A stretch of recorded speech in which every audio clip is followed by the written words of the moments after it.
अस्सलाम वालेकुम। मैं हूँ डॉक्टर कलीमुल्ला और आज जो मेरा टॉपिक है वो है एनिमल की न्यूट्रिशन से मुतालिक, जिसमें हम डिस्कस करें ऑयल के बारे में, घी के बारे में और बाईपास फैट के बारे में। पुराने ज़माने में जो फार्मर हजरात थे वो एनर्जी की जो एनर्जी को बैलेंस करने के लिए जो तरीक़ेकार इस्तेमाल करते थे तो वो ऑयल को इस्तेमाल करते थे या घी को इस्तेमाल करते थे। ऑयल का तकरीबन वो 100 ml तक वो इस्तेमाल करते थे, जबकि घी का वो तकरीबन 100 ग्राम तक। अभी इस 100 ग्राम में से तकरीबन जो जानवर को जो सही मिलता है वो है तकरीबन 30 से लेकर 40 ग्राम तक, और बाकी जो रिमेनिंग इसका जो होता है वो 70% या 70 ml या 70 ग्राम जो है वो एज सच गोबर में बाहर चला जाता है।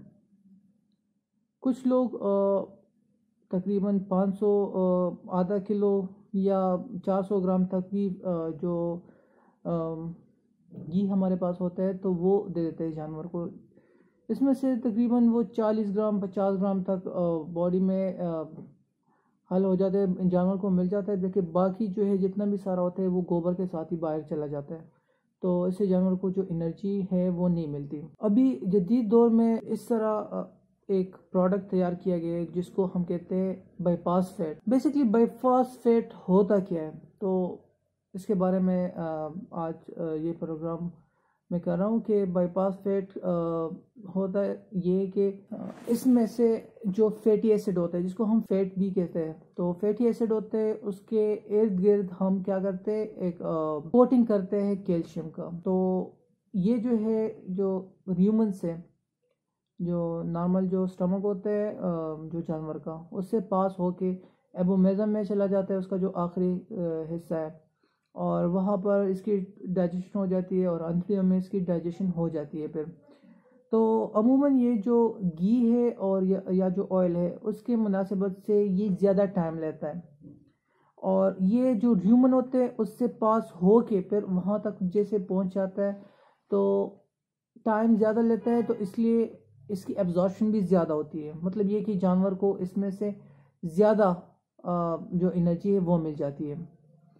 नॉर्मली ये होता है कि सोने के बाद जो जानवर होते हैं उसमें से एनर्जी बैलेंस उसकी नहीं होती, नेगेटिव एनर्जी बैलेंस होती है उसकी, तो उसके लिए बहुत ज़्यादा मुफीद है, क्योंकि एक तो ये कि उसके ऊपर कैल्शियम कोटिंग होती है, और जानवर को जो है उस टाइम नेगेटिव एनर्जी बैलेंस में चला जाता है तो उसको कैल्शियम की बहुत ज़्यादा ज़रूरत होती है, तो उसकी कमी को भी पूरा करता है। और बॉडी से जो कैल्शियम जो बोन से लेकर ब्लड में आ रहा होता है या उससे उसके दूध में मिल रहा होता है, तो उसकी कमी को भी वो पूरा कर लेते हैं। इससे जो है जानवर में जो है वो शाइनेस आ जाती है, वो जो है उसका जो रिप्रोडक्टिव साइकिल है वो भी बरकरार रहता है, और इसके साथ साथ दूध में जो है उसकी फैट कंटेंट जो उसमें फैट होता है ना दूध में, तो वो इसमें से ज़्यादा आता है, इसकी ज़्यादा हो जाती है और दूध की मकदार भी ज़्यादा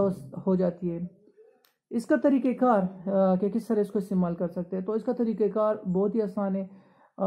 ये जो है आप बड़े जानवर जिस तरह 500 किलो अगर उसका वज़न हो तो उस लिहाज से आप उसको दे सकते हैं तकरीबन 300 ग्राम तक आप इसको दे सकते हैं।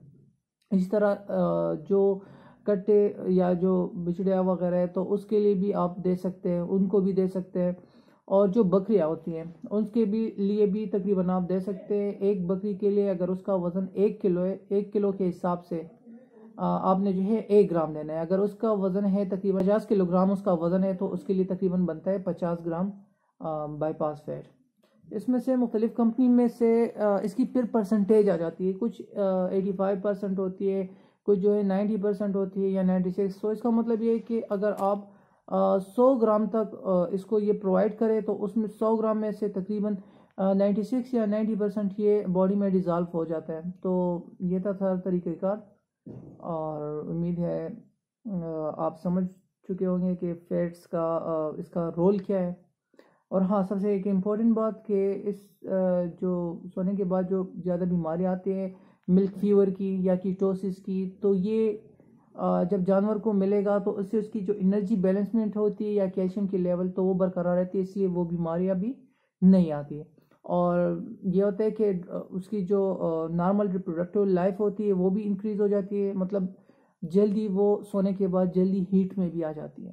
तो ये था हमारा एक मुख्तसर सा प्रोग्राम, और उम्मीद है आपको पसंद आया होगा। अगर आप लोगों का कोई भी क्वेश्चन हो तो आप कमेंट कर सकते हैं। अस्सलाम वालेकुम।